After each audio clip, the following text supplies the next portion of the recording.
Iván Mesa, voy a hablar un poco de radiología o imágenes en general de la vía biliar, hígado y páncreas. Vamos a hablar un poco de anatomía, cuáles son las modalidades de imágenes más importantes, y un poco de patología, porque en realidad hablar de patología de hígado, de vía biliar y de páncreas es bastante extenso. Nos tomaría horas y horas. Entonces vamos a hacer un pequeño resumen. Vamos a darle énfasis en las imágenes, que es lo que nos interesa. Esto después lo van a ir viendo en semiología, en medicina interna, en cirugía sobre todo, porque son patologías quirúrgicas. Empezamos. Seguro más de ustedes en sus prácticas han hecho ya una simulación de ecografía, algunos ya les han hecho la ecografía, ¿no? Son escaneos y todo tiene que ver con la disposición del transductor, ¿no?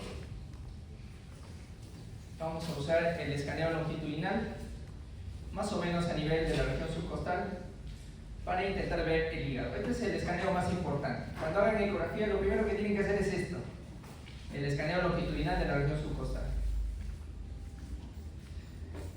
Después, para poder ver las siguientes dimensiones, podemos acercarnos un poco más hacia la línea media, hacia el lado izquierdo, y después en una transversal para poder orientarlo al órgano que estamos viendo. Tenemos aquí esta modalidad de imagen. ¿Qué imagen es? ¿Mi grupo? ¿Dónde está mi grupo?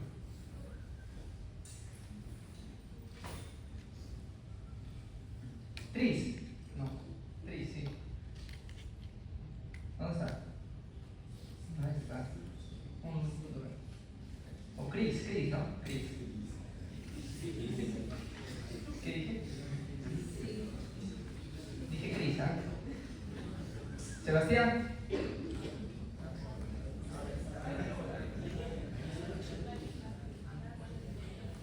Maricielo. ¿Qué es? ¿Qué modalidad de imágenes?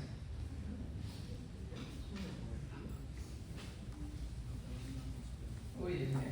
Ya estamos en el tercer capítulo y nada. ¿Qué modalidad de imagen?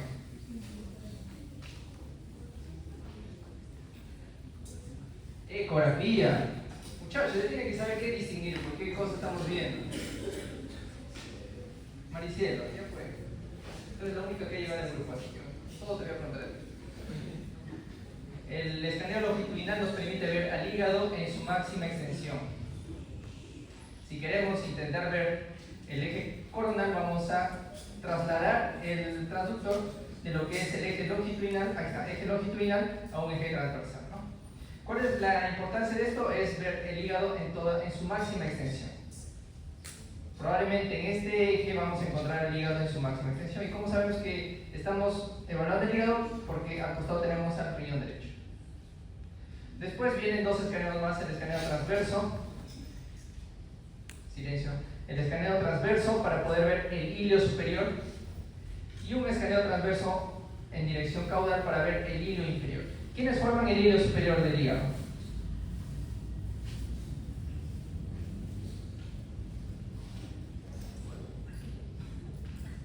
¿Qué dijo?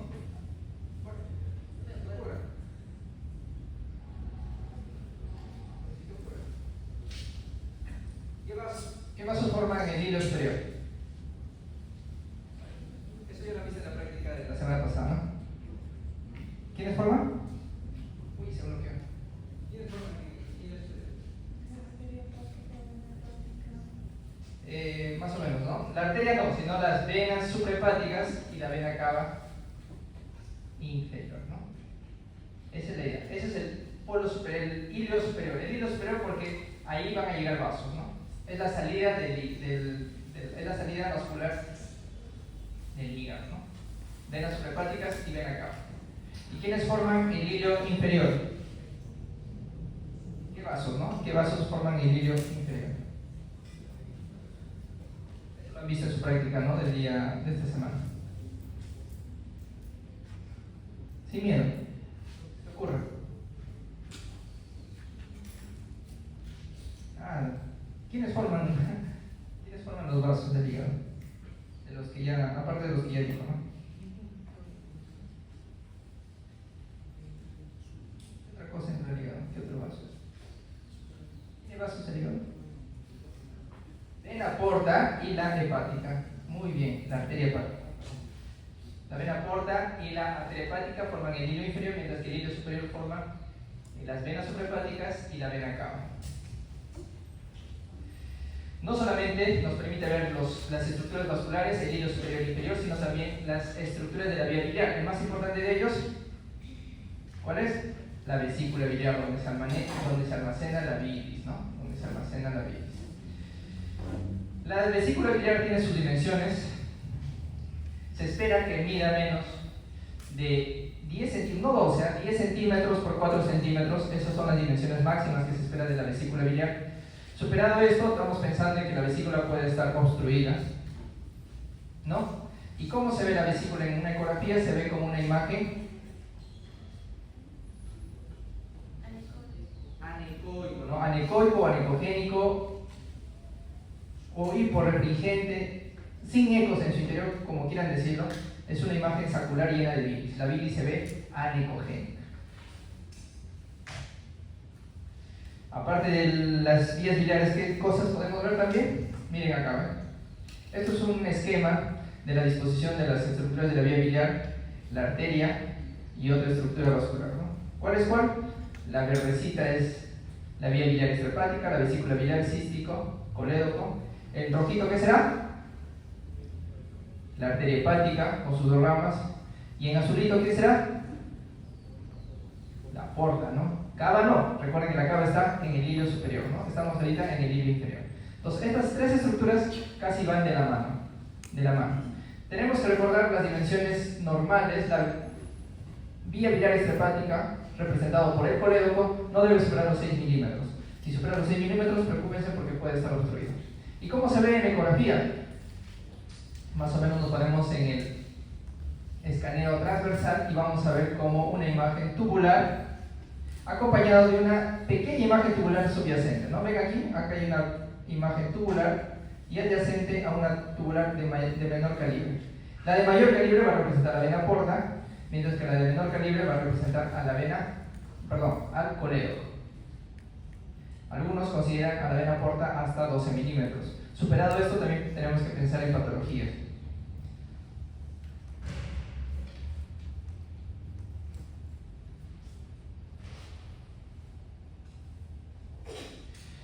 Esto ya lo han visto en laboratorio, o lo están viendo. Maricielo, ¿ya lo vieron? ¿O lo están viendo recién? ¿Está Maricielo? Ya se fue. Levante su mano, Maricielo, ¿dónde está?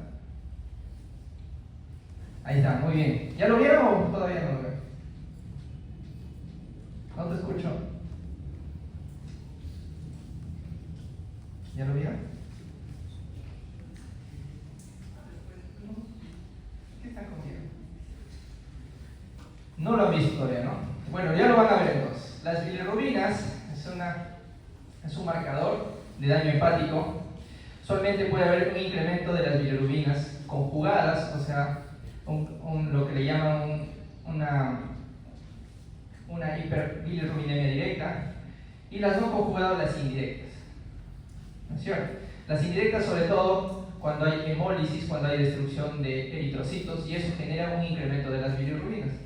Mientras que el directo está asociado netamente con daño hepático. ¿Por qué les digo esto? Porque aquí es donde nos interesa, aquí es donde entramos a tallar las imágenes. En ecografía, en tomografía, en resonancia magnética, cuando hay una hiperbilirrubinemia con incremento del componente directo, acompañado de incremento de las enzimas, ¿no? El AST y el ALT. Todas estas patologías de acá, que están bien aquí, pueden ser diagnosticadas por imágenes, mientras que el resto de patologías, básicamente el diagnóstico es clínico, tienen que valorar un poquito más. ¿Ya? Entonces, doctor, ¿cuál es donde vamos a evaluar con mayor énfasis? ¿En las bilirrubinas indirectas o en las directas?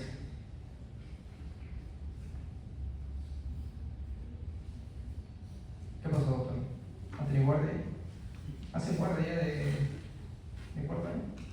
Está en tercero, ¿no? ¿Sí? ¿Ya hacen guardia? ¿Dónde hacen guardia? En carrera más en guardia. ¿Quién? El doctor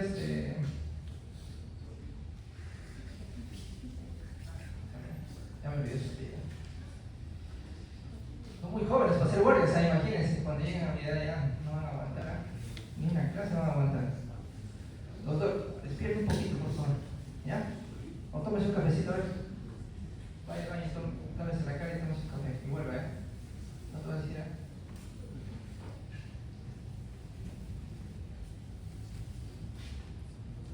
Entonces, esta modalidad de imagen, ¿qué modalidad de imagen es? No, pero es importante que participen. No es una resonancia. Ecografía tampoco es. Es una tomografía con contraste en el eje coronal. Exacto, se ven los vasos, se ve porque el contraste ha llegado a los vasos y eso permite ver mejor las estructuras. Estamos aquí ante un corte coronal más o menos a nivel de la vena cava y podemos ver parte del ilio superior, ¿no? ¿Quiénes forman el ilio superior otra vez? Suprahepáticas y la vena cava, ¿no? ¿Y quiénes forman parte del ilio inferior? Muy bien, el colédoco, con esos tres amiguitos. Ahí está, ¿ven? Ya, era por ponerlo antes.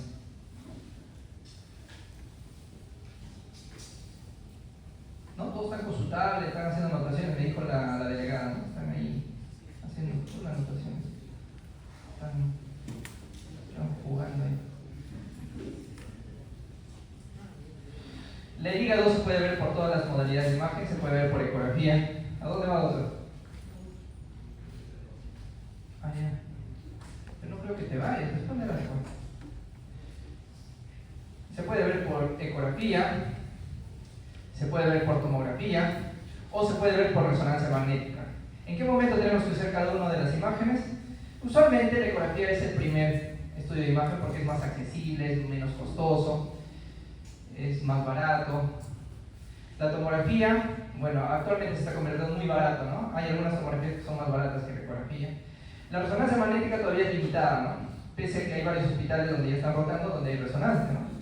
Creo que el 2 de mayo acaba de adquirir un resonador, la Cayetano Heredia también, el Mario Auxiliadora, y casi todos los hospitales de cuarto nivel del seguro tienen resonancia magnética.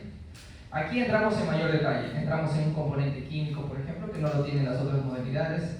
Podemos valorar mejor la grasa micro y macroscópica, entre otras opciones. Entonces, a grandes rasgos, el hígado, eso es lo que nosotros evaluamos todos los días, ¿no? en imágenes. El volumen, el parénquima, las características. Nos vamos al ilio inferior a evaluar la vena porta, el colédoco. También vemos las venas, los conductos intrahepáticos y el ilio superior. Por ejemplo, hacemos las medidas del hígado por ecografía. Esto es un escaneo longitudinal y esto es parte del lóbulo hepático izquierdo. Lo normal es que esta tenga menos de 14 y esta menos de 10 centímetros, y lo usual es que la ecogenicidad, o sea, lo oscurito que tiene el hígado, sea parecido a la ecogenicidad del riñón. Cuando esta es mucho más hiperecogénica, estamos pensando en alguna patología, por ejemplo, esteatosis. La vena porta adopta una morfología peculiar en forma de H o de I, ¿no? De Iván, con donde cada uno de los bordes representa un segmento. ¿Por qué les digo esto? Porque al momento de hacer el escaneo buscamos esta forma, la forma de la I o la forma de la H, y estamos seguros de que estamos en vena porta izquierda, ¿ya? Mientras que el hilo superior se puede identificar fácilmente con la forma del conejito, ¿no? ¿Qué conejito es ese? ¿No? ¿Qué conejito es ese?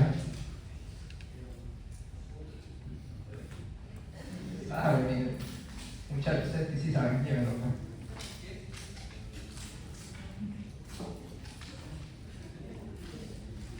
Muy bien. ¿Se creen sanos? ¿Qué conejito es? No sé si es un conejo. Ya.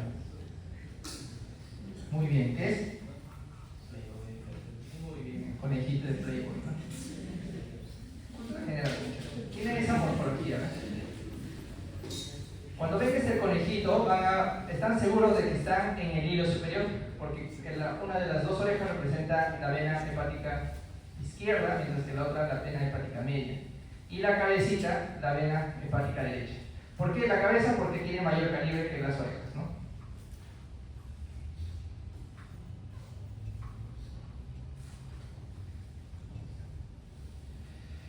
De igual forma, la vesícula biliar la podemos evaluar en las modalidades de imagen, en ecografía, en tomografía y en resonancia magnética.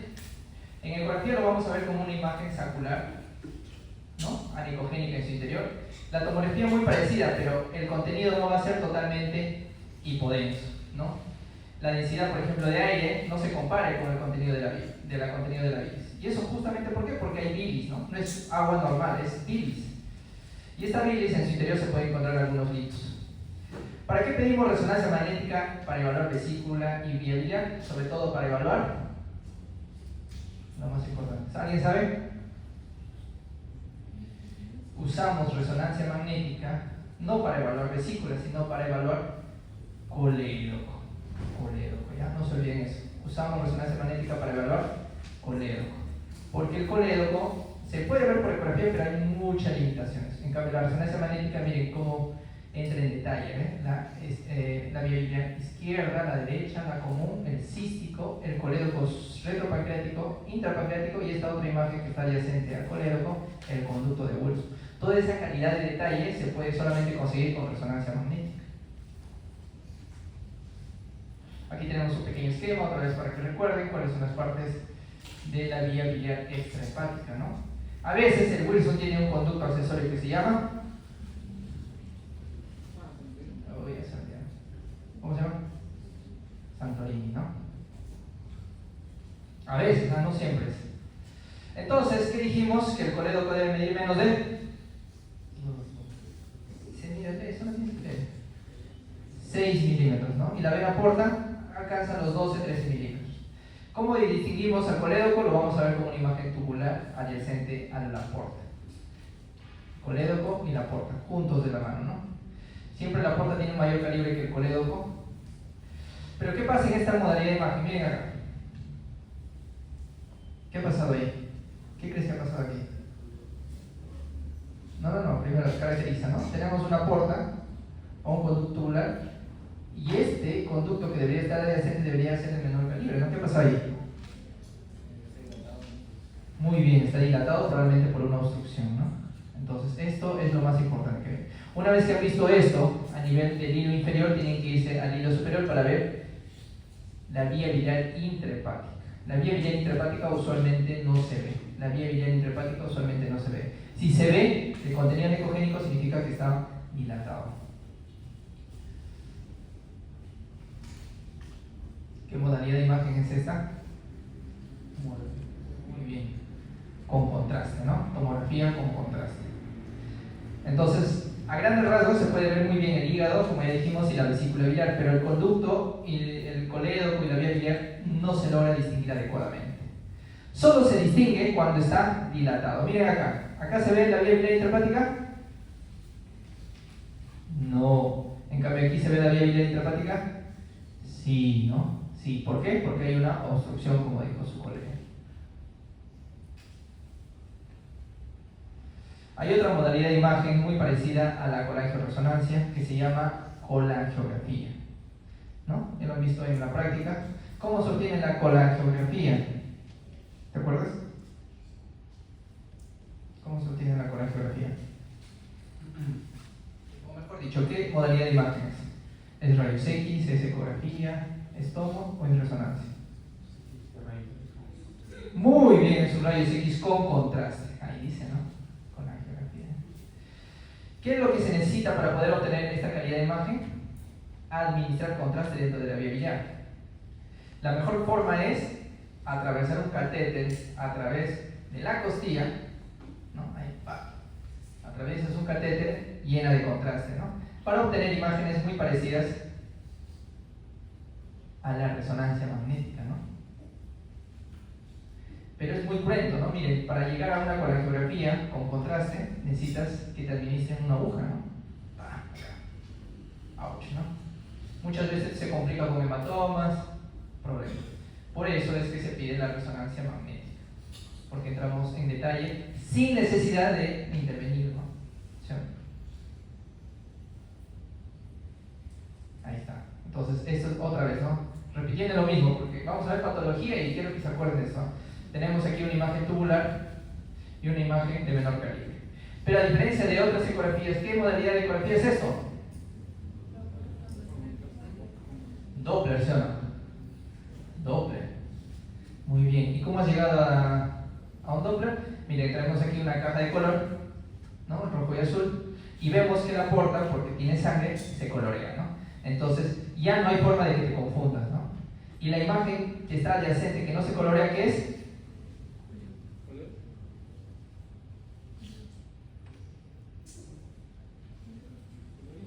El colédoco, ¿sí o no? El colédoco, ¿sí o no? Muy bien. Ahora veamos otro casito aquí al costado, donde vemos a la vena porta. No está al mismo nivel, ¿no? Pero se ve, ¿no? No me critiquen. Es una vena porta que está adyacente y otra imagen tubular, pero de mayor calibre, casi el mismo calibre que la vena porta. Y es porque está dilatado y en su interior, ¿qué hay? Una imagen hipericogénica que representa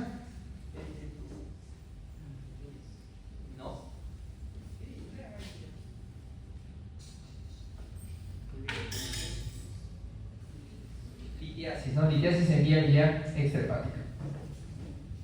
Muy bien. Pasamos al páncreas, ya hablamos de hígado, cómo se ve el hígado, cómo se ve la vía biliar, ¿no?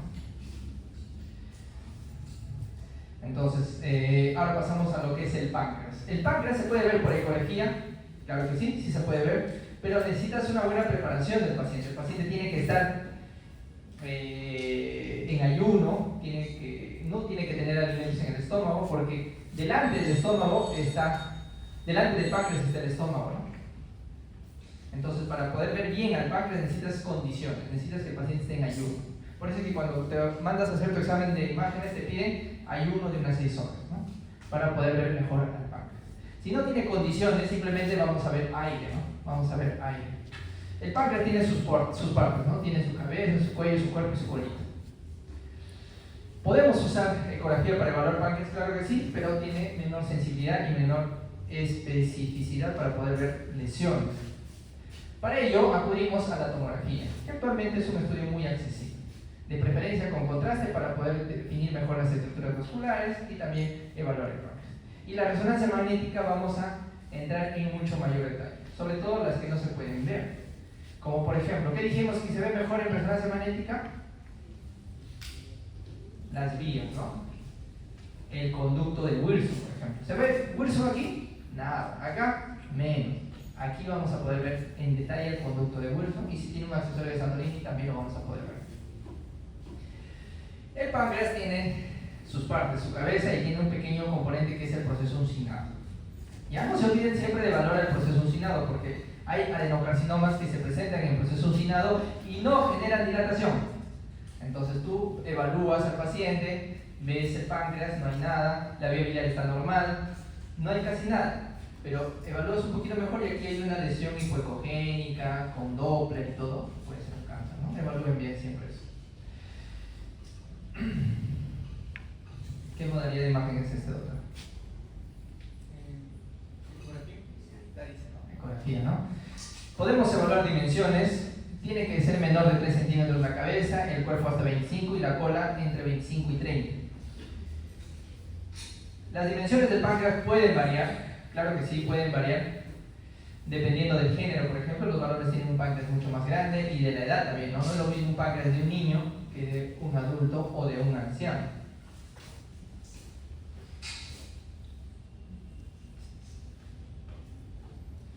¿Qué características tiene el páncreas del anciano? Lo pongo aquí dentro de lo no patológico porque el páncreas del anciano se parece mucho a un páncreas patológico, el páncreas del diabético. ¿Cómo es el páncreas del diabético? Miren cómo está el páncreas. ¿Se ve el páncreas? Se ve, ¿no? Como una escala, como si fuese un pescado, casi solamente hueso de pescado, ¿no? Apenas se ven algunos acinos y la mayoría del parénquima, ¿qué ha pasado? Se se ha sido reemplazado por grasa. ¿Cómo sé que es grasa? Miren, todo esto es grasa, ¿sí o no? Grasa intraperitoneal. Esa grasa intraperitoneal es casi la misma densidad que el resto del páncreas. Este es un páncreas atrófico. Sin embargo, hay una patología así que tenemos que diferenciarla, que es la lipomatosis pancreática, usualmente causado por el síndrome metabólico o por la diabetes. ¿Ya? Entonces, esto es un páncreas normal, es un páncreas de anciano, y esto es un páncreas pero de diabetes. Entonces ahí entra a tallar los datos clínicos. Para eso están haciendo semiología, ¿sí? Para eso están haciendo semiología, ¿no? ¿Está bien? Sí, por favor.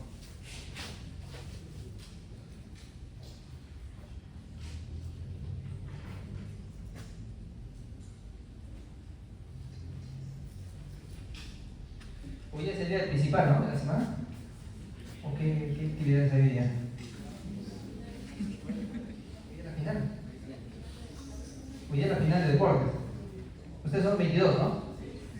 ¿Qué tal? ¿Cómo les va? ¿Cómo se han notado? ¿Llega? En la noche de gala la hacen.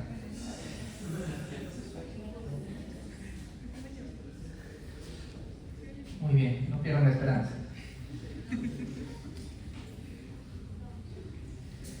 ¿Qué modalidad de imagen es esto, doctor? Estas dos de abajo. Tomografía, ¿no? Muy bien, muchachos, ¿se están dando cuenta? ¿Se están dando cuenta ya qué modalidad de imagen es? Al inicio no se daban cuenta, mira, ha pasado media hora y ya se están dando cuenta.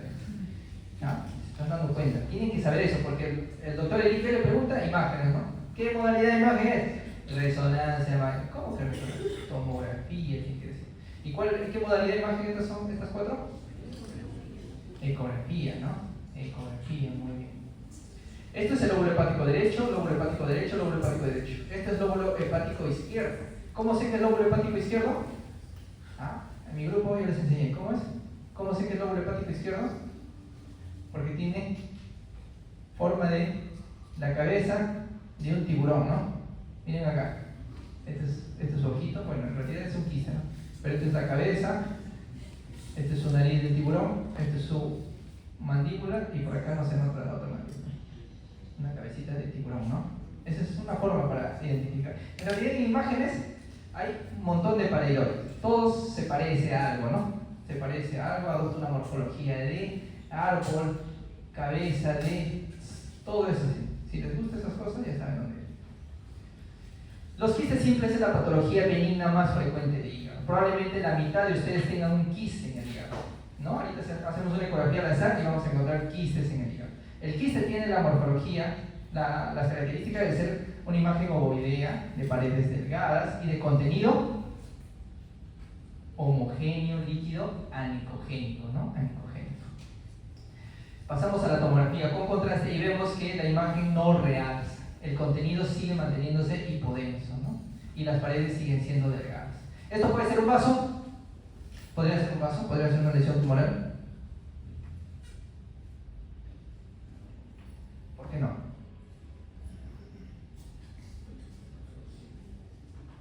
No porque no realza, como muy bien doctor, porque no realza, ¿no? Porque no realza. Es una imagen totalmente simple, no tiene ningún componente realzante. Usualmente se diagnostica con ecografía, pero para poder entrar en mayor detalle, porque la ecografía tiene sus limitaciones, hacemos una tomografía para segmentar mejor, ¿no? ¿Les hablo de segmentos? No. Enfermedad de Budd-Chiari. ¿Qué es Budd-Chiari? ¿Han visto esta patología? Pero si no sabes leer,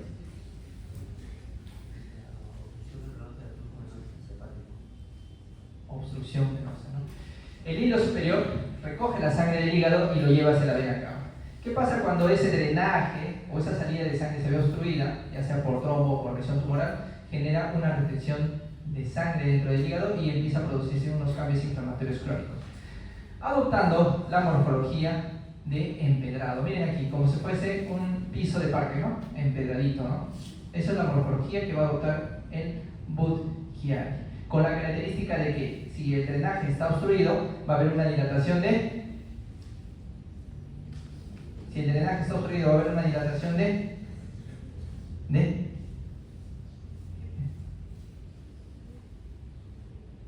venas suprahepáticas. Muy bien, doctor, muy bien. De venas suprahepáticas, ¿no? Entonces, ¿qué vamos a ver? Un hígado que no puede salir la sangre del hígado, no puede pasar a la vena cava, ¿no? Y se ve obstruido. Estos son cambios que se pueden ver recientes. Entonces, si le presentan esta imagen, ¿no? en el examen, si hay dilatación de venas suprahepáticas con hígado de aspecto empedrado, ¿qué va a ser? Una enfermedad de Budd-Chiari probable, ¿no? Enfermedad de Budd-Chiari puede ser congénito, niños que nacen con obstrucción congénita, o usualmente causado por trombos, ¿no? Trombos que actualmente hay demasiado. Las lesiones difusas del hígado básicamente son tres, ¿no? El hígado congestivo, la esteatosis y la cirrosis, ¿no? Todos conocen a la cirrosis, ¿no? Es la enfermedad terminal, es la fibrosis del hígado, pero previamente para haber llegado a cirrosis puede haber sido una esteatosis o un hígado graso o un hígado congestivo.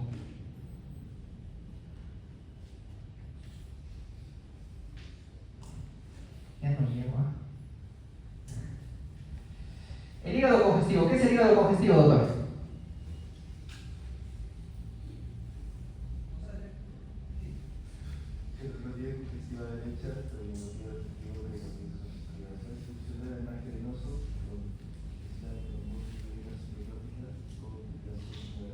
Muy parecido al Budd-Chiari, ¿no?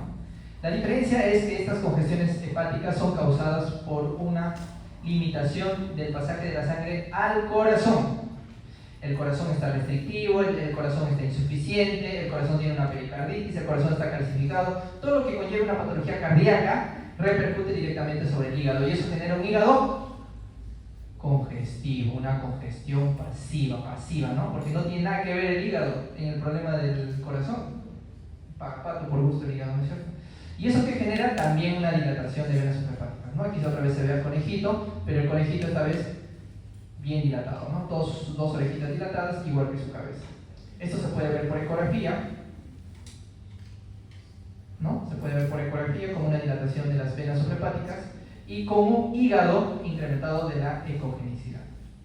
Vamos a tener un hígado agrandado, ya no empedrado como el Budd-Chiari, ¿no? Un hígado agrandado, sino un hígado difusamente hiperecogénico con dilatación de venas suprahepáticas.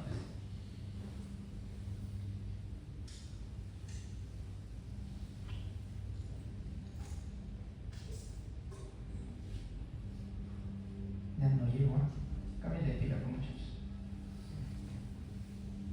Entonces vamos a tener un hígado congestivo, un hígado grande, ¿no? Un hígado grande que se llama hepatomegalia y un conejito deformado. No tienes un conejo, ¿no? Es cualquier cosa menos un conejo, mira. No es un monstruo, ¿no? Una dilatación de todas. Si ustedes saben hacer ecografía Doppler, vamos a poder encontrar las famosas ondas en M, que se pueden encontrar en las venas suprahepáticas. ¿Ya? Entonces estamos viendo más patología. La esteatosis también es una patología bastante frecuente, ¿no? Sobre todo cuando comes tu salchipapa a las 9, 10 de la noche, ¿no? Y comes todo el tiempo eso, ¿no? ¿Qué pasa? ¿Qué es una esteatosis hepática? Muy bien, es un depósito anormal, ¿no? De contenido graso dentro del hígado. No solamente el hígado paga pato, sino puede ser el páncreas, como vimos en el caso anterior de la linfomatosis pancreática, también puede haber una esteatosis hepática. ¿Recuerdas que en un inicio les dije que la ecogenicidad del hígado tiene que ser muy parecida a la del riñón? ¿Qué ha sucedido aquí, doctor?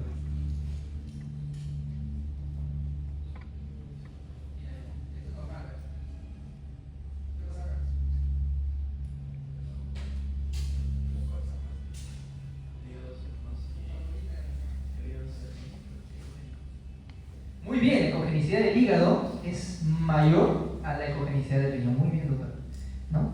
Claramente eso se ve por ecografía.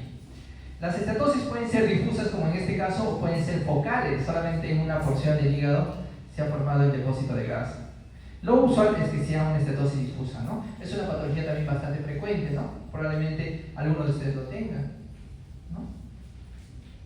es bastante, y no se asusten, ¿no? No se asusten, a menos que sea una estatosis muy severa, que no corriges tu dieta y obviamente puede llevarte a una hepatopatía crónica. El hígado también sirve para poder ver estatosis y vamos a catalogarlo de la siguiente forma. Casi todas las estructuras del hígado se miden en densidad, ¿no? En unidades, muy bien, unidades Hansen, ¿no? ¿Se acuerdan cuántas son las unidades Hansen del hígado normal? Exacto, ¿no? Ahí dice, ¿no? 40, ¿sí? No. Bueno, lo normal es que tengan 50 más o menos unidades Hansen. Cuando empieza a disminuir hasta 40 unidades Hansen, hacemos una toma de muestra del hígado, podemos decir que estamos ante una estatosis hepática. Por resonancia magnética también podemos hacer el diagnóstico, aunque está de más, pero se puede hacer un diagnóstico por resonancia magnética. Y aquí vamos a poder obtener mayor detalle, ¿no? Acá hay una secuencia especial de resonancia magnética que se llama ¿cómo se llama esta secuencia? Secuencia en fase y fuera de fase, que permite valorar la cantidad de grasa microscópica. Miren el nivel de detalle que tiene la resonancia magnética. La grasa microscópica. Si se dan cuenta, esta resonancia magnética tiene como imágenes negras que dibujan a todos los órganos, ¿no? La famosa imágenes en tinta china. Esto le llaman imágenes en tinta china, que no es otra cosa que una resonancia magnética en fuera de fase, ¿no? Y permite valorar con mayor detalle a la estatosis. Perdón.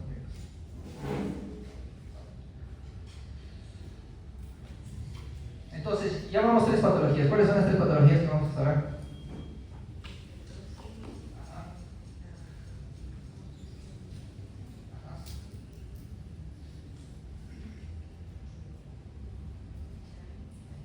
Vean su diapositiva, tienen en mano. Todos están consultables, ¿no? Todo moderno, muchachos. En mis tiempos no había tanto. En resonancia magnética, en la valoración del hígado por resonancia magnética podemos obtener varias secuencias, ¿no? Ustedes saben las secuencias dependiendo del tipo de eco, el tipo de relajación, ¿no? ¿Hablamos un poquito de eso? Y podemos hablar también de las secuencias del desplazamiento químico, ¿no? Estamos hablando ya de nivel molecular, ¿no? Por ejemplo, el famosísimo fase y fuera de fase. Fase y fuera de fase es la imagen en tinta china, lo que le llaman. ¿Y cómo lo vamos a ver? Esto es lo más importante. ¿Cómo lo vamos a ver? Aquí vamos a ver el hígado de mayor intensidad de señal y en la fuera de fase hay una caída de la intensidad de señal, ¿no? Hay una hipointensidad de señal en el estudio fuera de fase. Cuarta patología, la cirrosis. ¿Qué es la cirrosis?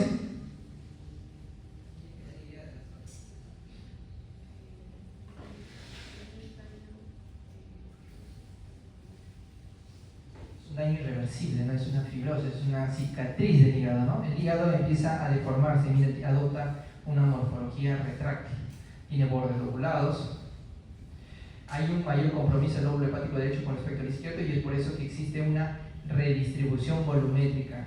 ¿Qué significa redistribución volumétrica? Que incrementa de tamaño el lóbulo hepático izquierdo encaudado a expensas del lóbulo hepático derecho. ¿Ya? Eso es una característica casi, bueno, no hay otra patología que se parezca a excepción del Budd-Chiari, de diagnóstico de cirrosis hepática. ¿Ya? Y cuando hay cirrosis hepática se acompaña de algunas otras patologías, ¿no? Algunos otros hallazgos, como es la asitis, ¿no? Muy bien, doctor. Asitis, ¿no? Asitis. ¿Qué otra cosa puede acompañarse a una cirrosis hepática?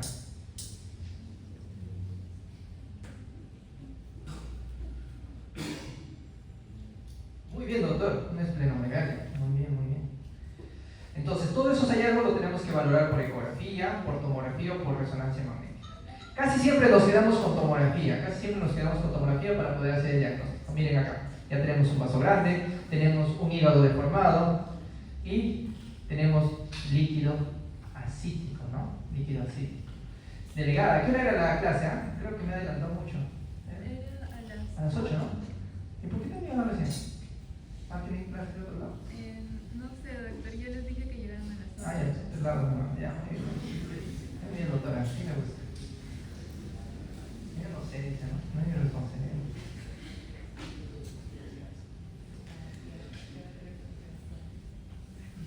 Pasamos a algunas tumoraciones, en realidad son varias las tumoraciones, tenemos que hablar de las más frecuentes. La más frecuente de todos los tumores benignos es el quiste, ¿no? Pero de las lesiones ya sólidas, tumores hepáticos benignos sólidos, es el hemangioma, el adenoma, acá hay un error, debe ser una hiperplasia nodular, y el amartoma, ¿no? Acá debe decir hiperplasia nodular, corrijan en sus tablas, corrijan. Hiperplasia nodular focal aquí, ¿ya? Entonces, una pequeña tabla de resumen, creo que esto les va a servir siempre. La lesión, la hemangioma es la patología más frecuente, es un tumor. ¿Qué crees que es un hemangioma? A ver, para que tengan una idea, ¿qué crees que es un hemangioma?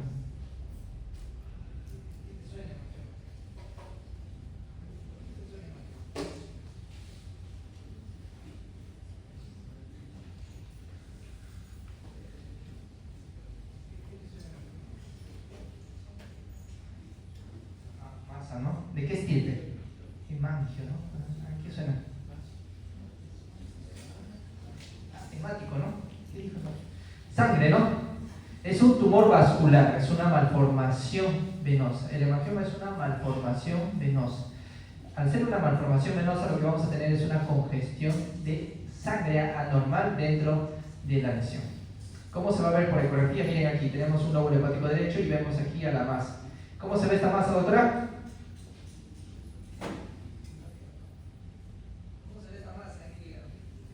Muy bien, se ve una masa hiperecogénica, ¿no? Se ve una masa hiperecogénica. Pero puede ser una estatosis focal. Todavía no estamos en detalle. Entonces, para ello vamos a pedir una tomografía. Por aquí se pregunta mucho ya.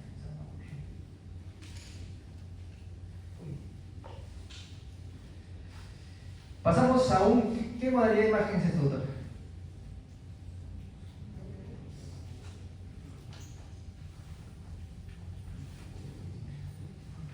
¿Resonancia? Muy bien, es una tomografía. Ahí dice, ¿ve? TAC dice, ¿ve? Todo tiene que ser tomografía, ¿no? En la tomografía vamos a poder ver un realce así, como si estuviera siendo llenada por contraste de afuera hacia adentro. Miren aquí cómo se va escarchando la sangre, ¿no? Va ingresando la sangre de afuera hacia adentro. Eso se llama un realce centrífugo. Un realce centrífugo que tiene una característica y solamente se ve por tomografía. De esa forma ya estás confirmando de que se trate de un hemangioma. Podrías pedir resonancia, ya no es necesario, nos quedamos con tomografía. La hiperplasia nodular focal es la segunda lesión en frecuencia y suele ser una lesión sólida que tiene una peculiaridad, que tiene una cicatriz central.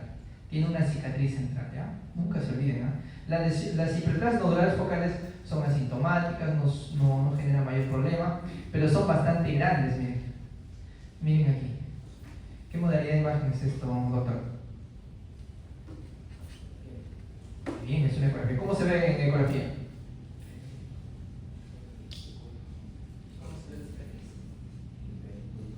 Muy bien, excelente, ¿no? Entonces no es lo mismo que un hemangioma, ya lo van a poder diferenciar, ¿no? El hemangioma es hiper, esto es hipo con una cicatriz hiperecogénica.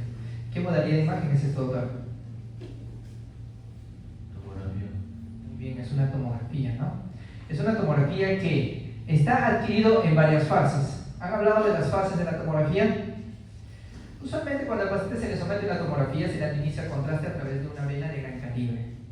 Si empezamos a escanear la tomografía en el primer minuto, vamos a obtener imágenes arteriales, o sea, vamos a hacer énfasis en las arterias del paciente. Si esperamos unos minutos más, vamos a poder hacer énfasis en las venas.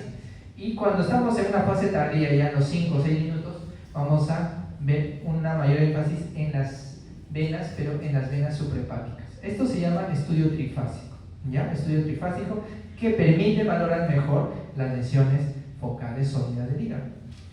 ¿Cómo se comporta esta lesión en la hiperplasia nodular focal? Vamos a verla hipercaptante al contraste, disminuye el contraste en fase portal y finalmente se homogeniza en la fase venosa. Siempre recordando que tiene una cicatriz central. ¿Estamos? ¿Qué modalidad? Ya, pasamos a tercera, el adenoma hepático. ¿Qué modalidad de imagen es esto? ¿Cómo se ve en ecografía el adenoma?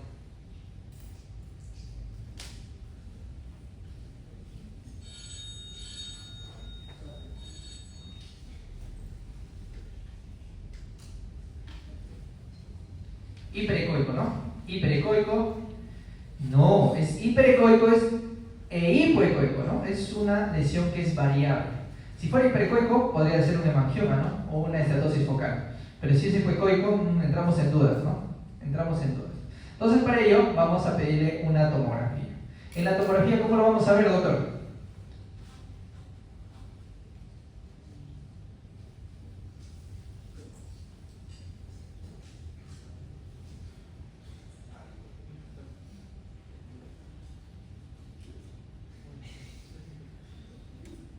Muy bien, no sé. No.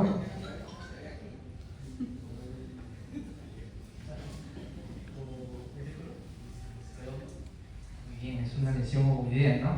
Pero fíjense aquí, mira, es un estudio contrastado y es una lesión que capta el contraste, ¿no? Capta el contraste. ¿Y cómo se ve aquí la lesión? El mismo adenoma, es un adenoma, pero en otros pacientes. ¿Cómo se ve esta lesión?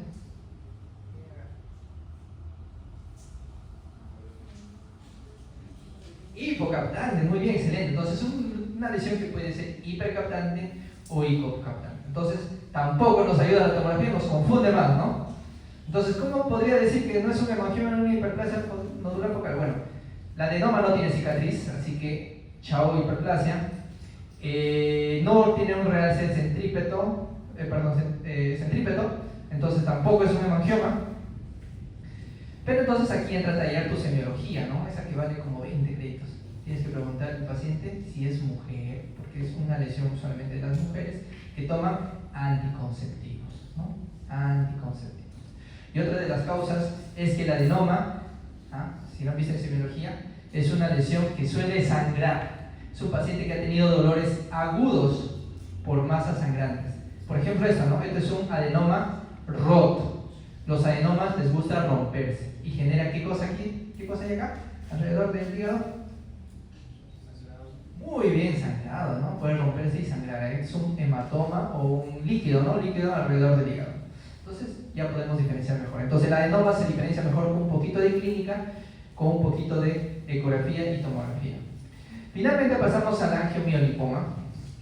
¿Qué le suena al angiomiolipoma, doctora?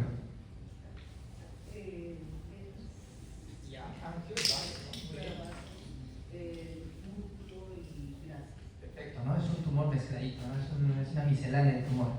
El hemangioma netamente vascular, la hiperplasia es tejido nodular sólido, adenoma, tejido también sanguíneo, pero esto es una mezcla, ¿no? Angiomiolipoma. Es un tumor que tiene de las tres estirpes. Antes le llamaban amartoma, ¿no? En su clase creo que aparece en su teoría, aparece como amartoma, ¿no? Actualmente se llama angiomiolipoma. Entonces, como tiene los tres componentes, puede verse hiperecogénico en ecografía, igual que el hemangioma, o puede verse con contenido graso, hipodenso, en la tomografía. Entonces, para ello, tienes que valorar muy bien todas las modalidades de imagen, ¿no? Para poder diferenciar las lesiones una de otra. No creo que les pregunten esto, pero recuerden siempre que el hemangioma es la lesión más frecuente. Avanzamos ya. ¿Cuál es el tumor más frecuente maligno del hígado?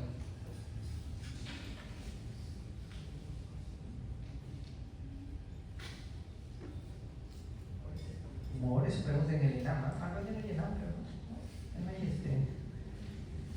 no sé ya. ¿Cuál es el tumor sólido maligno más frecuente del hígado? No.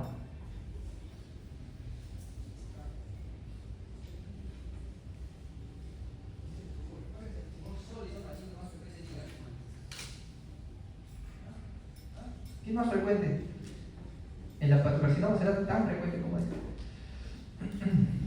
Es la metástasis, ¿ya? La metástasis. Si tienes una masa en el hígado y te parece maligno, tienes que pensar en metástasis. El hepatocarcinoma es el tumor primario del hígado más frecuente, ¿no? El tumor primario más frecuente. A diferencia de los tumores que hemos visto anteriormente, que eran bien ovoideos, bien definidos, con características prácticas, aquí es totalmente variable, ¿no? Totalmente variable en ecografía, porque puede verse hipocogénico, totalmente variable en tomografía. Esto es una resonancia magnética, por si acaso. Pero tiene una peculiaridad. Escuchen bien, tiene una peculiaridad. Le hacemos un estudio trifásico. ¿Qué dijimos que era un estudio trifásico, doctor?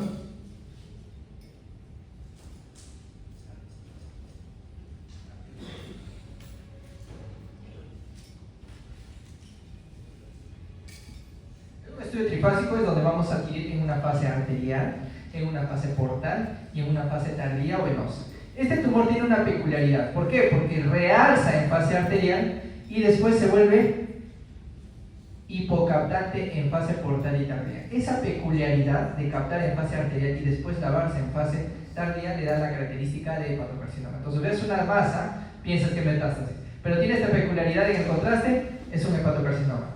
Y sobre todo, ¿qué peculiaridad tiene?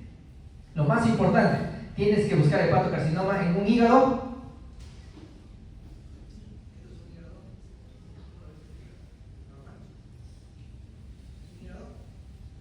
cirrótico, o sea, tienen que buscar hepatocarcinoma en hígados cirróticos. Y si este paciente ha hecho cirrosis por hepatitis B o hepatitis C, es con toda más probabilidad de que te pueda dar un hepatocarcinoma, ¿ya? Por eso es que hay vacunas, hay todo un sistema para evitar ese tipo de virus, ¿no? Que son muy peligrosos. Uy, ya no llego. Ya dijimos que la metástasis es la lesión más frecuente del hígado y usualmente nos permite diferenciar, por ejemplo, con el hepatocarcinoma, de que estas lesiones son múltiples, no son únicas, son lesiones múltiples, ¿no? Nos vamos a encontrar de diferentes formas. Otra cosa es que pueden ser pequeñitas o pueden ser grandes. Entonces, esa variabilidad de tamaño, que sean pequeñas y grandes al mismo tiempo y que sean múltiples, también te da la característica de metástasis. Algunas pueden ser, ¿cómo se ven estas lesiones en esta tomografía?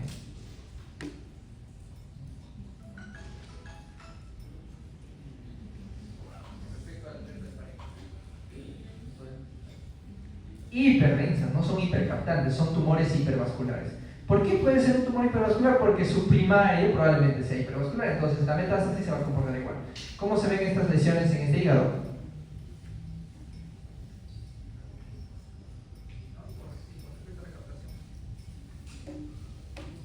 Son hipodensas e hipocaptantes. ¿Por qué? Porque su naturaleza del primario es así, ¿no? Entonces, cada vez que vean una lesión o les presenten estas imágenes en el examen múltiples, ¿no? Múltiples lesiones de diferentes tamaños y en ambos lóbulos, tenemos que pensar en metástasis.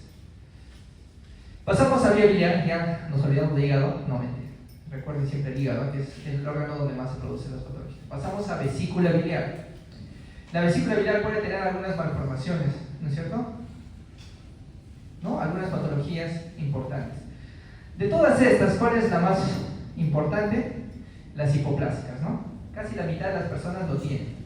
Tienen una vesícula chiquitita, te hacen ecografía y no encuentran tu vesícula.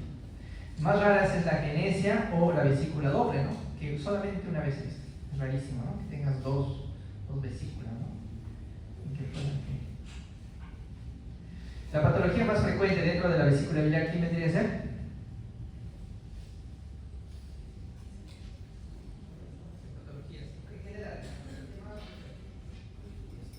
La colelitiasis, ¿no? También es bastante frecuente, ¿no?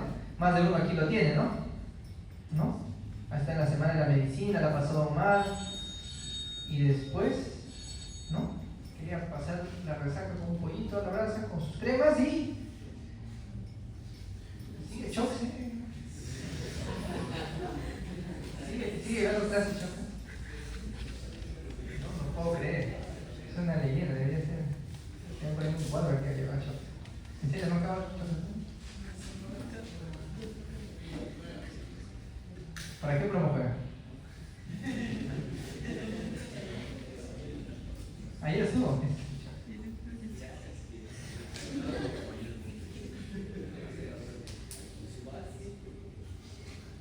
Doctor, despierten, ¿por qué hacen guardia? Tan temprano. ¿Los jóvenes hacen guardia? ¿Dónde están todos los que están bien? Es eso. El doctor que lo mandé a lavarse la cara.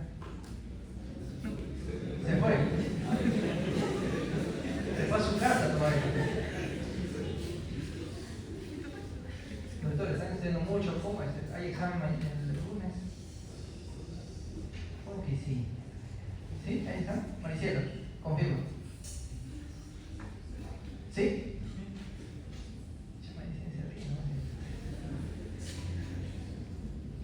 La colelitiasis, entonces, no hay problemas porque la bilis se pone muy densa y se empiezan a formar calcificaciones, se ponen litos. La litiasis de por sí, si son muy grandes como en este caso, obturan todo en la vesícula biliar y no generan mayor molestia, ¿no? La vesícula biliar es fácilmente distinguible dentro de la vesícula biliar porque genera un artefacto muy importante que es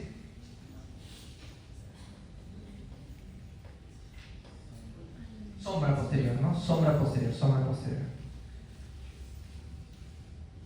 A diferencia de otras imágenes hiperecogénicas dentro de la vesícula que no generan sombra, ¿no? Para decir litiasis es más que suficiente una ecografía. ¿Ya? Es una ecografía. Sin embargo, podemos pedir tomografía para poder ver mucho más allá de la vesícula biliar, pensando tal vez en que puede haber a la vez una obstrucción de la vía biliar extrahepática, como el colédoco, o podría estar asociado fácilmente a un proceso inflamatorio pancreático, ¿no? En algunos casos, cuando hay mucha sospecha de que la lesión se haya extendido más allá de la vesícula, tenemos que pedir una tomografía, pero con una vesícula es más que suficiente. Por ejemplo aquí, ¿no? Miren, ¿qué modalidad de imagen es esto? ¿Qué modalidad de imagen es esto? Muy bien, acá dice resonancia magnética. ¿Y qué modalidad de imagen es esta? Muy bien, miren acá. Los litos en la vesícula se ven de baja señal, negros. En la tomografía, ¿cómo se ve? No se ve, ¿sí o no? No se ve. Esto pasó con un paciente normal, ¿no? No tiene nada, mándalo a su casa. Pero cuando se hizo su resonancia magnética, se encontraron coledoforías. Entonces, la tomografía no tiene alcance vesicular biliar, es muy difícil, ¿no? Muy difícil. Hay litos que sí son muy calcificados, que sí se logran ver en tomografía, pero hay litos isodensos o de contenido graso que muchas veces pasa desapercibido. La colecistitis crónica es una inflamación de la vesícula biliar. Tiene que tener algunas condiciones, como por ejemplo que crezca la vesícula, que el lito esté impactado en bacinete, que las paredes estén gruesas. Y sobre todo que haya litiasis, ¿no? O algo que le esté causando. A veces puede estar causando una obstrucción, por ejemplo, un cáncer en bacinete, puede estar causando una impactación. Ahora, los pacientes que tienen colecistitis crónica son porque tienen inflamaciones a repetición.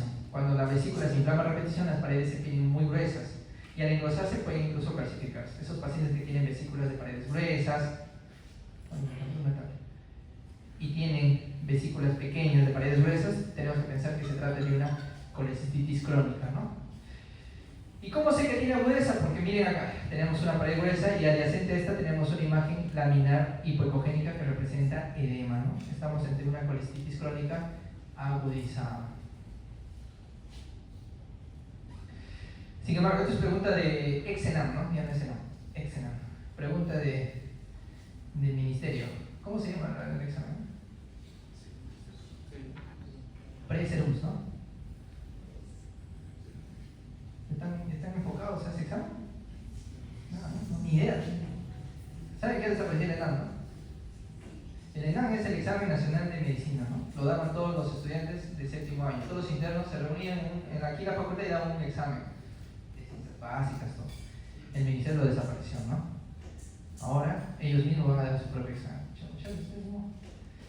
Bueno, dentro de las tantas preguntas de ese entonces venía, ¿no? ¿Cuál es la modalidad más sensible y específica para valorar patología de la vesícula biliar? ¿Cuál es? La ecografía, ¿no?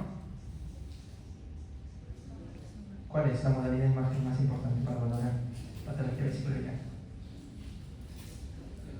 Por su sensibilidad y especificidad. ¿Cuál es la que tiene mayor sensibilidad y especificidad? Muy bien, lo leyó bien, muy bien, ¿no? Muy bien. No es ni la ecografía, ni la tomografía, ni la resonancia, sino es la colecistigrafía, gammagrafía biliar por IRA, que es un contraste, es un isótopo. ¿Y qué es lo que se espera? Miren, tú te dan esta sustancia por vía oral y pasada 1 hora tienes que eliminar. Se hace medicina nuclear y se ve la captación de esa sustancia, ¿no?, radioactiva dentro de tu vesícula biliar. Si tu vesícula biliar pasado 1 hora hasta las 4 horas no hay nada, significa que definitivamente hay una obstrucción. No ha llegado suficiente bilis del hígado a la vesícula y por eso no se llena, ¿no? Ese es el estudio más sensible y específico. Otra imagen hipoecogénica que se puede encontrar en la vesícula son los pólipos, ¿no? Miren acá, ¿qué modalidad de imagen es? Y tenemos aquí una imagen que es, a ver, describe esta imagen.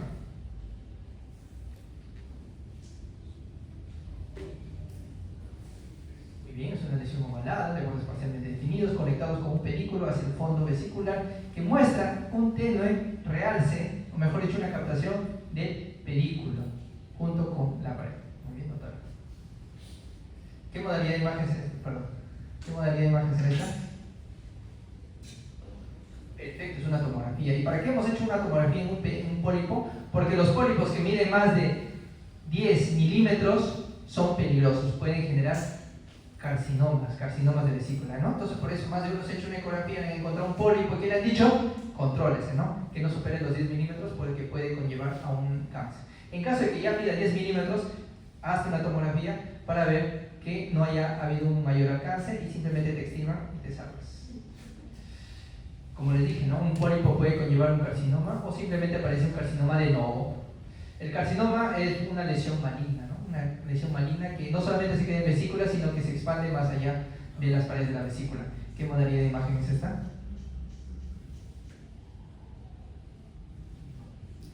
Resonancia. Una tomografía con contraste, ¿no? Y vemos que es una lesión que está captando el contraste. Todavía está a nivel del fondo vesicular, todavía no ha llegado al hígado, ¿no?, pero ya tiene dimensiones. Entonces la mejor modalidad para poder valorar extensión del carcinoma vesicular es la tomografía. Pasamos de vesícula a vía biliar. La vía biliar tiene básicamente dos patologías, la obstructiva y la no obstructiva. La obstructiva, ¿no?, lo que les presenta es la tabla al inicio, ¿no?, de bilirrubinas directas con incremento de amilasas, con incremento de GGTP, de fosfatasa alcalina, genera la mayoría de las patologías de dilatación de vía biliar obstructivas. Pueden ser colangiocarcinomas, pueden ser cánceres, ¿no?, adenocarcinoma de vesícula, por ejemplo. Miren esto, imagínense que este tumorcito se extienda hasta el bacinete y genere una obstrucción, ¿no?, o se extienda hacia la vía biliar extrahepática y genere un cáncer. Puede ser un cáncer de vesícula, puede ser un tumor primario de la vía biliar, de colédoco, por ejemplo. O simplemente, dentro de las patologías más frecuentes, ¿cuál es? La patología obstructiva más frecuente de la vía biliar extrahepática es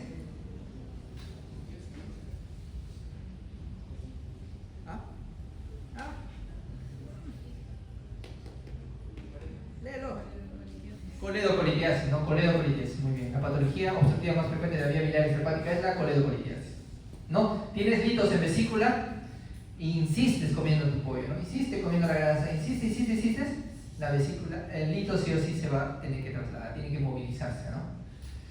Puede ser también por un cáncer, ¿no? O, este es un caso raro, miren acá, este casito. Tenemos una vesícula biliar, ¿no?, un poquito gruesa, y tenemos una imagen como si fuese un catéter, ¿no? ¿Qué será eso? ¿Alguna idea? Una vesícula biliar con una imagen tubular, bien.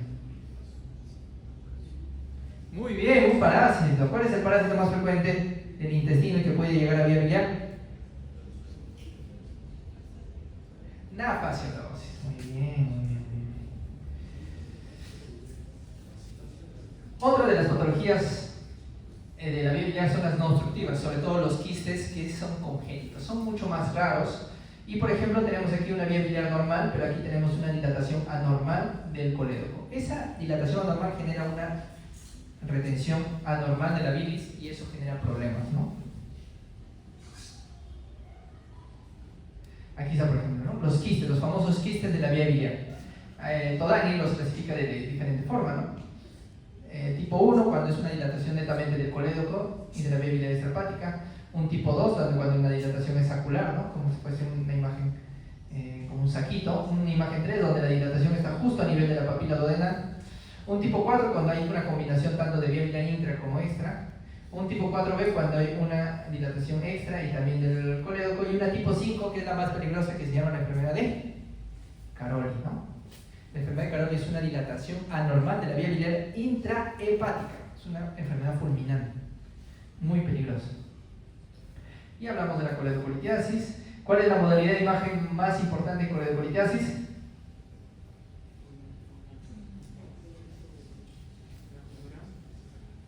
Delegada, ¿dónde está la delegada?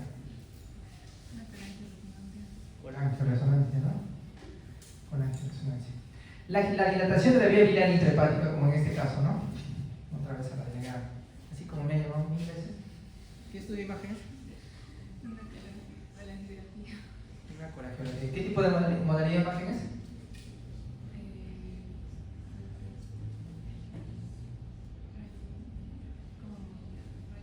Rayos X, muy bien, es un rayos X y esto es una resonancia magnética. Miren la similitud, ¿no? En la calidad de imagen, muy parecida, ¿no? Cuando hay una dilatación de larga data puede generar una éstasis de la bilis dentro del hígado y eso genera una infección. ¿Cómo se llama la infección? Por éstasis de vía biliar, de bilis dentro del hígado y de la vía biliar, colangitis, ¿no? Las colangitis se manifiestan básicamente como esta dilatación, va a empezar a haber engrosamiento de las paredes y van a empezar a aparecer abscesos. Cuando hay abscesos en el hígado como secundario a una dilatación obstructiva de la vía biliar, eso es una colangitis. Colangiocarcinoma ya vimos un poquito. Bueno, hay algunas patologías no litiásicas que generan engrosamiento de las paredes, como por ejemplo algunos virus, ¿no? Ustedes lo conocen muy bien, ¿no? ¿Sí o no? Nada, ustedes son los locos. La infección más frecuente, ¿no? La mononucleosis, ¿sí o no? ¿No les ha pasado que tenían un problema de garganta, ¿no? Y empiezan las colestitis alitiásicas, ¿no? ¿Saben lo que es? ¿No? Mononucleosis, ¿no? Contagiado por, ¿no? Por besar a muchas personas, ¿no? Así es como se transmite la mononucleosis, ¿no? Las pancreatitis también pueden generar una colestitis alitiásica, ya sea por una inflamación secundaria, ¿no? Hepatitis A y enfermedad, insuficiencia cardíaca crónica también pueden generar colestitis alitiásicas. ¿Cómo sé que es alitiásica? Porque no hay lito, bueno, simplemente no hay lito y vemos paredes gruesas.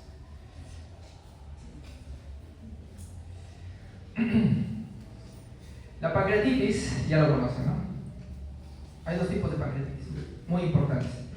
A grandes rasgos son las pancreatitis intersticiales, donde solamente se inflama el páncreas, y las pancreatitis necrotizantes. Prefiero 1000 veces que me dé una edematizante o una intersticial que una necrotizante. La necrotizante te destroza el páncreas, ¿no? Te destruye el páncreas.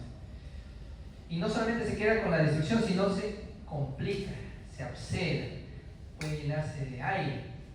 Entonces, las pancreatitis, probablemente más de uno les ha dado un cuadro de pancreatitis, ¿no? Ha tenido su litiasis, después tuvo su coledocolitiasis, después hubo una obstrucción del Wilson y finalmente tuvo una pancreatitis. La pancreatitis es causada por eso, por una obstrucción de los conductos pancreáticos, ¿no? Del conducto de Wilson. Secundario usualmente a coledocolitiasis, ¿sí o no? ¿Cuál es la modalidad de imagen preferida para la pancreatitis? Perfecto, ¿no? Ahí dice, ¿no? Tomografía. Muy bien. ¿La ecografía podría ayudarnos? Tal vez, ¿no? ¿Por qué nos ayudaría una ecografía pensando en una pancreatitis?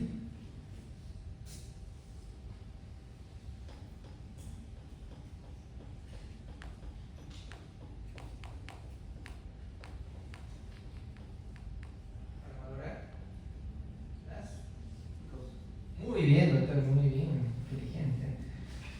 Para valorar las causas. O sea, ¿qué vamos a ver en la ecografía? Vamos a ver si tiene litiasis, ¿no? Si tiene litiasis significa que probablemente esa es la causa de la pancreatitis. No para diagnosticar la pancreatitis, porque la pancreatitis se diagnostica con... Muchachos, ustedes que hacen guardias, ¿cómo se diagnostica la pancreatitis?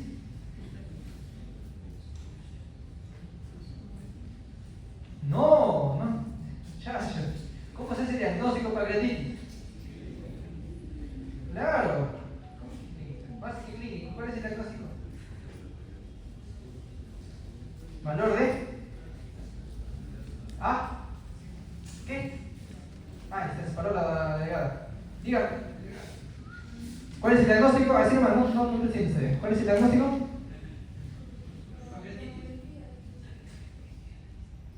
¿Cómo se hace el diagnóstico? ¿Cómo sé que tengo pancreatitis 100% seguro? Muy bien, ¿cuál es?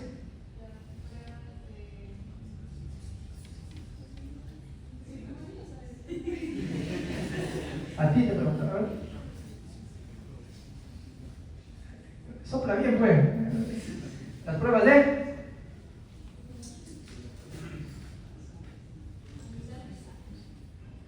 amilasas, muy bien, valores de amilasas. Así se hace el diagnóstico, ¿no? Con tomografía. No vas a esperar a la tomografía para poder hacer diagnóstico de pancreatitis, tienes que hacerlo con amilasas y lipasas, ¿no? Tienes que triplicar los valores normales. Lo que está 200, 150, 300 tiene que llegar a 300, a 1000, ¿no? Valor de amilasa. Después se pide una tomografía, no de manera inmediata, sino a los 3 días, para poder valorar extensión, ¿no? Para poder valorar si es que se trata solamente de una edematosa, o sea, solamente se ha inflamado el páncreas, o a la vez ha habido necrosis. Para poder hacer la clasificación de pancreatitis se usa esta antiquísima clasificación que se llama, como el rey mago, ¿cómo se llama? Baltasar, ¿no? Baltasar. A, B y C. A, el páncreas solamente está normal, solamente tiene valores de amilasa alterados. Tipo B, el páncreas está incrementado de tamaño, más no tiene otra cosa.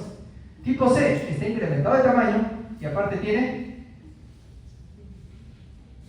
amilasas elevadas y también tiene edema de la grasa, ¿no? Edema, acá dice, ¿no? Inflamación peripancreática. Finalmente, este páncreas puede ser una necrotizante y puede tener una colección, Baltasar D. Una colección, Baltasar D. Más de 2 colecciones, Baltasar E. Esta es antiquísima, pero todavía la siguen usando en las emergencias, ¿no? Una pancreatitis necrotizante puede fácilmente generar un trombo en la vena porta, una dilatación de la arteria esplénica, o puede generar lesiones ya después de que te dio tu cuadro inicial, ¿no? Pasado el mes te puede dar o un pseudoquiste o te puede dar un absceso, ¿no? Eso ya depende de tu suerte, ¿sí? No va a depender de otra cosa. Finalmente, eres un paciente que te da pancreatitis todo el tiempo, no te operaste tu vesícula, pancreatitis mayo, pancreatitis junio, julio, todo el tiempo está con tu pancreatitis, ¿no? Todo el tiempo está hospitalizado. Genera que el páncreas se atrofie, se calcifique la vía biliar en estas calcificaciones y en algunos casos se haya dilatación. Entonces vas a ver una dilatación, calcificación y páncreas atrófico. En otras palabras, estamos ante un cuadro de probable pancreatitis crónica. ¿Qué modalidad de imagen es esta, doctora?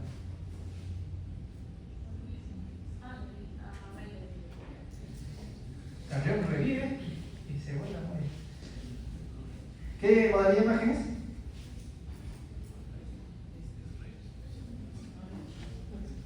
Radiología, así se llama. El curso se llama radiología. Rayos X, ¿no? Nada que radiología. ¿Usted quién es?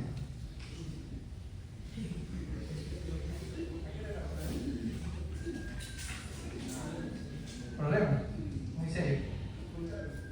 Uy, chocaron. ¿Qué se quedó? ¿Se trató? Más bien lo tenemos acá. Sano y salvo, muy bien, muy bien. Hay que acompañar a los colegas.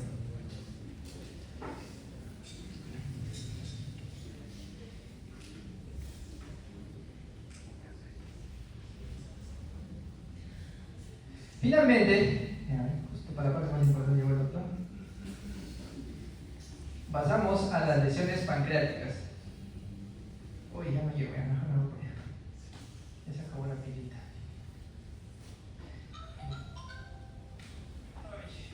Ya está.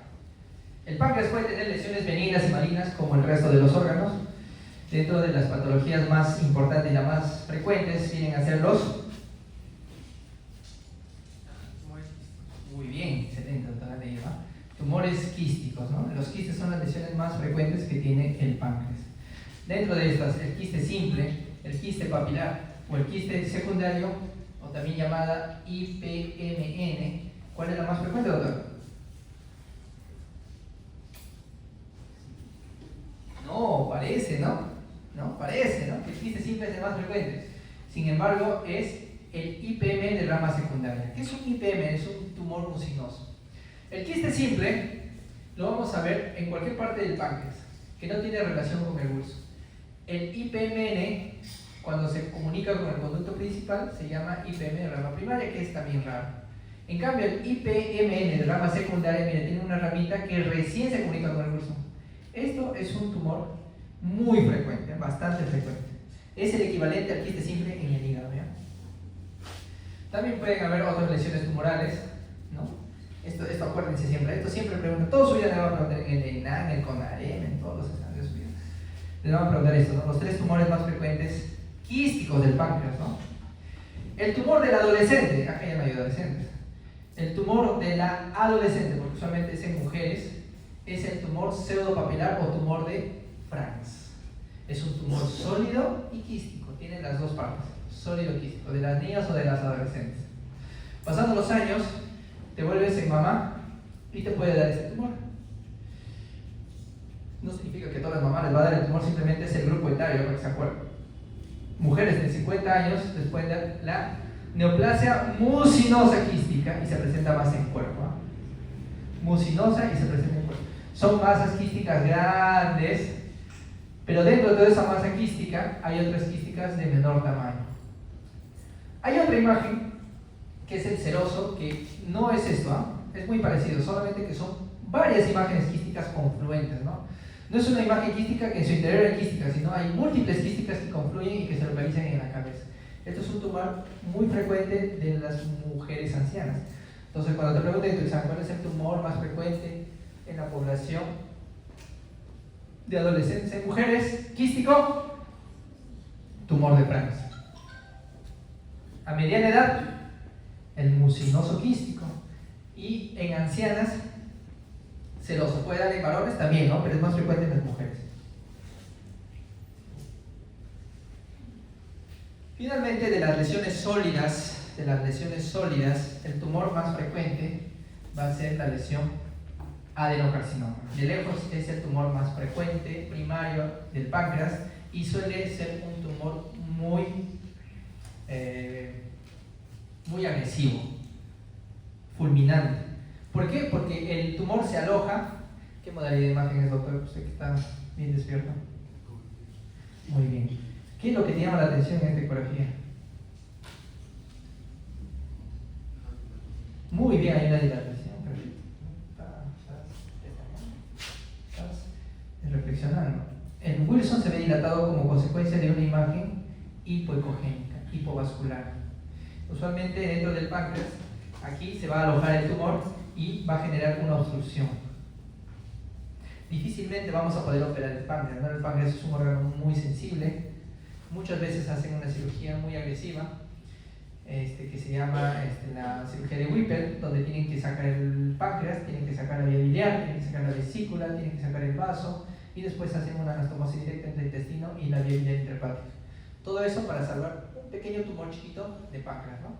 Es un tumor muy agresivo, muchas veces es fulminante porque ya están en estadios tardíos.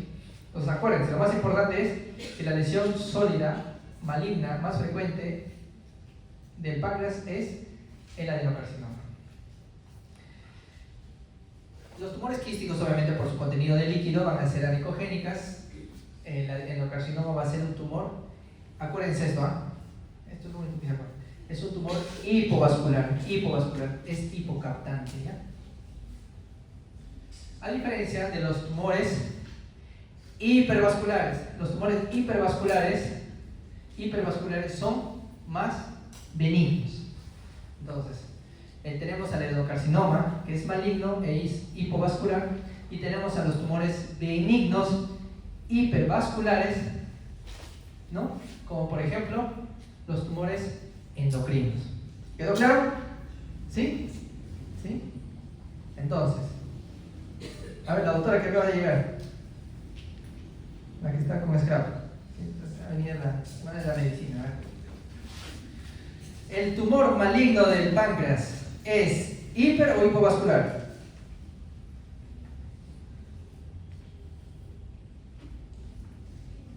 Muy bien, es hipovascular.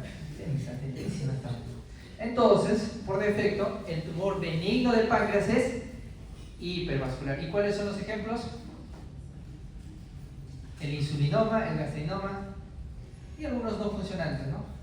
Pero por ejemplo el insulinoma. Miren el insulinoma. Acá tenemos un insulinoma que está al costado de la vena mesentérica superior, que tiene casi la misma densidad que la vena, ¿no? O acá otra, ¿no? En el cuerpo, miren, es un tumor hipervascular. A diferencia del resto del páncreas, que es oscuro, aquí se ve más claro, ¿no? Más hipercaptante. Ahora, este tumor tiene metástasis, ¿ah? Pero pese a que tenga metástasis, es un tumor benigno. Cuando aquí un tumor con metástasis es benigno, les presento el insulinoma. ¿Ya? No te vas a morir por el insulinoma. Pero es bien, le gusta expandirse, le gusta crecer. Muy bien, chicos, si tuvieran alguna consulta, alguna duda, alguna pregunta, ¿todo bien? ¿Alguna duda, alguna consulta? Pásenla muy bonito, hoy es el día de la medicina, no se diviertan mucho, tampoco poco. Así que les deseo un buen día, muchachos. Eso es todo, gracias.